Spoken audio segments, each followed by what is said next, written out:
Hello everyone and welcome back to my Senate election prediction videos where we take a look at the Senate races going on across America in 2024.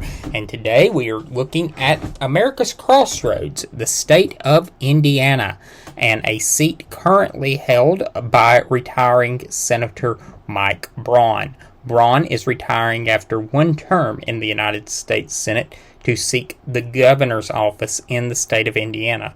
Braun was first elected to the Senate in 2018. He defeated one-term incumbent Joe Donnelly. Donnelly had captured the seat in 2012 after Richard Murdoch defeated the incumbent Senator Richard Lugar in the Republican primary. And even though Indiana is a heavily Republican state, Murdoch made a number of gaffes, to be charitable, on the campaign trail, and it caused him to lose the race. In 2018, Braun's margin of victory was just under 6%. Donald Trump carried the state of Indiana in 2020 by just over 16%.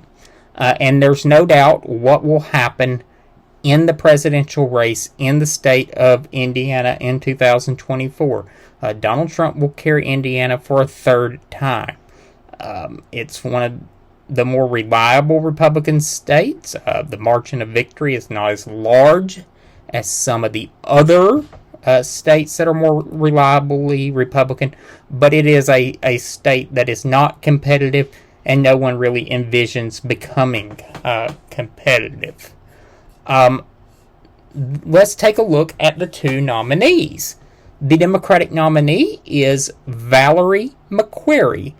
Dr. McQuarrie is a psychologist, and prior to seeking this Senate seat in 2022, Dr. McQuarrie sought the Democratic nomination for the other Senate seat in the state of Indiana. She was unsuccessful in that election, but she ran again and was successful this time. The Republican nominee is Representative Jim Banks. As soon as this seat became open and Braun announced his run for governor, Banks quickly got into the race and was able to consolidate the field. That he faced no opposition and was able to secure the endorsement of both Mitch McConnell and Donald Trump. And Banks has served in the House of Representatives since 2017 and has consistently been an ally of former President Donald Trump, and has often been one of his more vocal defenders in the Senate. And Banks, prior to serving in the vocal defenders in the House. Prior to serving in the House, Banks served in the Indiana State Senate, and also during that time was deployed to Afghanistan. He is a member of the Navy and is a lieutenant in the Navy.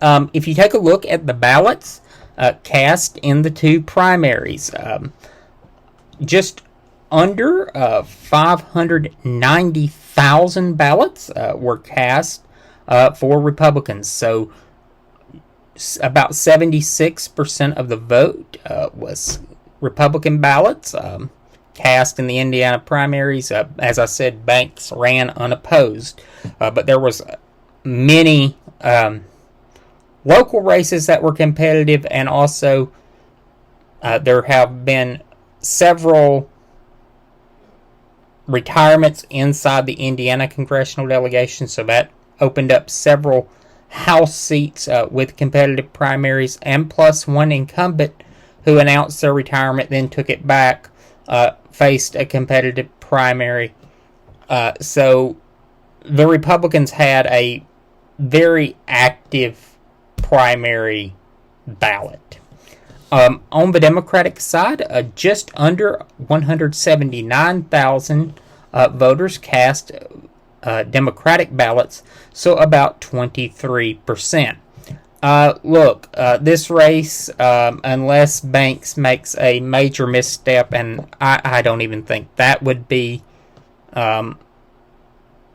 enough to affect this outcome, Jim Banks is going to be elected to the United States Senate as the next senator from the state of Indiana. And it will be a hold for the Republican Party.